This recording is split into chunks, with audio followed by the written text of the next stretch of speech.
Bruh. Bruh. Hello friends, welcome back to my channel job Akhara.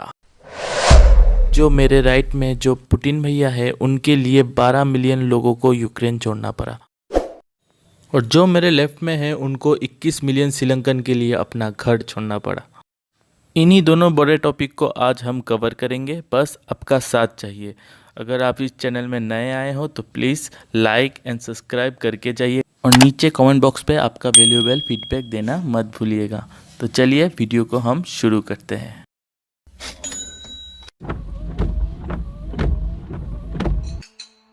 Russia Ukraine conflict. Russia का purpose था special military operation, जो कि news में आया 24 फरवरी 2022 में।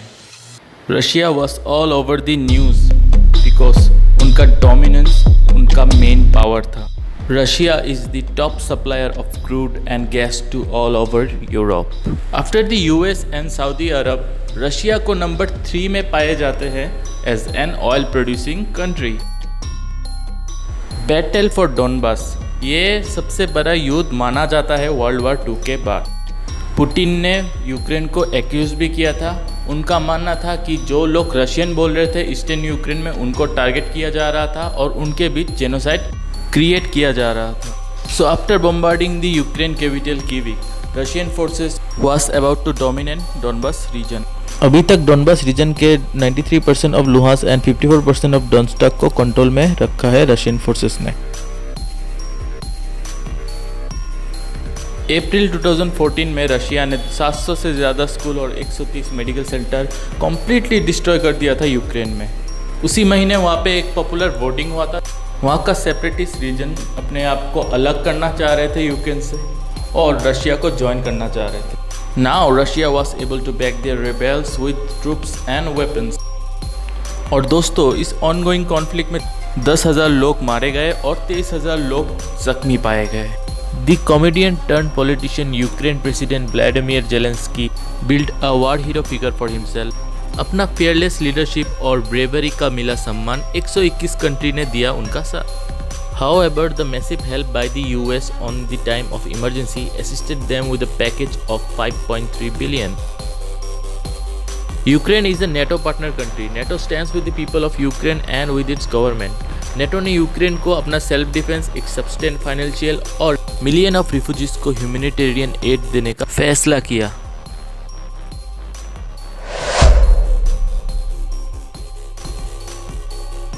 India stuck to its part of neutrality despite pressure from the West. Union finance minister Nirmala Sitharaman का भी कहना था कि इंडिया को दोस्ती भी निभाना है वेस्ट नेशन से, और रशिया का भी असिस्ट चाहिए to defend our borders. Nearly 50% of weapons imported from Russia in 2016 to 2021, which were used to deter aggression during Cold Wars. Operation Ganga was an evacuation project by the Indian government to bring back 23,000 Indian citizens during this conflict.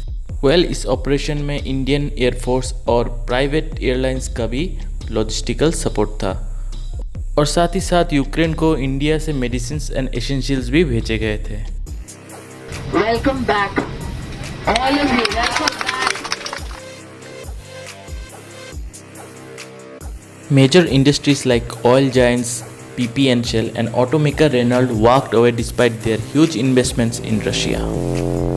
McDonald's, जिन्होंने 90s में राज किया था, are now pulled out of Russia entirely for the invention of Ukraine.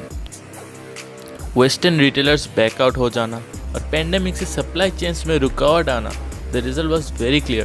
The rise in food and energy prices has stoked inflation globally. Petrol, diesel and cooking gas बढ़ जाना has an indirect inflation impact to transportation costs, and small countries like Sri Lanka was crushed. आइए जानते हैं श्रीलंका का economic crisis. Sri Lankan economy mostly dependent on two things. First one is their agriculture exports, and the second thing is their tourism. Sri Lanka could connect west to east using trade via Indian Ocean, but problem कहाँ था? Problem था उनके पास पैसे नहीं थे to develop their ports. Other countries was also not ready to help them because of the 1983 start of a civil war. That's why they lacked for not getting foreign investment. श्रीलंकाई government ने अपने देश के लिए fund नहीं दे पा रहा था क्योंकि 4 से 20% फंड उनको नेशनल सिक्योरिटी में डालना पड़ता था.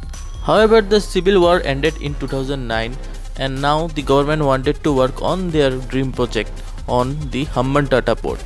ये प्रोजेक्ट लेके पहले उन्होंने यूएस के पास गए एंड दे रिजेक्टेड. और जब श्रीलंका ने इंडिया को इस प्रोजेक्ट में इन्वेस्ट करने को कहा देन इंडिया भी इसे रिजेक्ट कर दिया और उनको सलाह भी दिया कि ये प्रोजेक्ट पैसे रिकवर नहीं कर पाएगी. फिर श्रीलंकाई गवर्नमेंट ने ऐसे देश से मदद मांगी जहां लोन के मामले में कभी ना नहीं बोला जाता है. Yes, I am talking about China. As expected by everyone the project commercially collapse, जो चाइना को भी पता था. Since then, Sri Lankan economy was on shaky grounds. China has funded 70% of Sri Lanka's development project, and with no choice left, they leased the port to China for 99 years. Most of the development was because of loans or debt, and there was no firm plan to repay this loan. ऊपर से pandemic आ जाना, जहाँ economy majorly run करता था tourism के ऊपर. Tourist sector जो भी था वो भी बंद हो गया. All the industries depend on tourism stop operating, क्योंकि वहाँ 13% टूरिस्ट इंडिया से आते थे और 16% टूरिस्ट जो आते थे वो थे रशिया से. और रशिया और यूक्रेन के कॉन्फ्लिक्ट के बाद वो भी आना बंद हो गया. जहाँ टूरिज्म और एक्सपोर्ट से श्रीलंका में फॉरेन रिजर्व आता था, वही आज के डेट पे उनका नेट एक्सपोर्ट्स -10 बिलियन है. लो फॉरेन करेंसी रिजर्व के कारण वहाँ पे इंपोर्ट्स गुड करने के लिए भी उनके पास पैसे नहीं थे. So there was an high inflation in the market. Rice was 500 per kg. Milk powder was 800 per gram.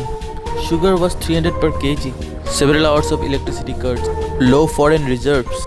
Situation इतना ही खराब हो गया कि आर्मी को भी सेंड करना पड़ा टू डिस्ट्रीब्यूट फ्यूल. बिना पेपर के एग्जाम पोस्टपोन हो जाना. The common people were struggling because the government were making huge mistakes.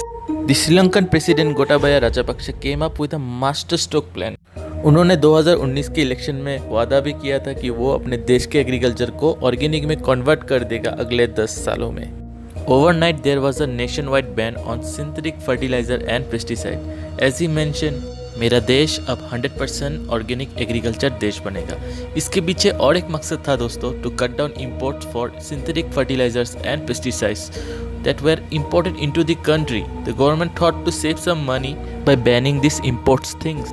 But in short term, the production rate fall by 20 to 30% because of not using fertilizers and pesticides. जहाँ rice और T Sri Lanka से export हो रहा था, आज उन्हें ban करने के 6 महीने बाद उनको खरीदना पड़ रहा था. The government had to spend 450 million to import only rice. The black market was also seen for such essential items. ये सब होने के बाद लोगों के बीच वायलेंस होना जायज़ था. Due to the massive protest by the Sri Lankan people, वहाँ के 26 मिनिस्टर तुरंत रिजाइन दे दिए. Specially prime minister Mahinda Rajapaksa and his brother Gotabaya Rajapaksa had to run for their life. So that is it for today guys. अगर वीडियो अच्छा लगे तो please like, share and comment कर देना, और चैनल में नए हो तो प्लीज़ सब्सक्राइब करके वो बेल आइकन प्रेस कर देना. मिलते हैं आपसे नेक्स्ट वीडियो में. तब तक के लिए बाय एंड टेक केयर.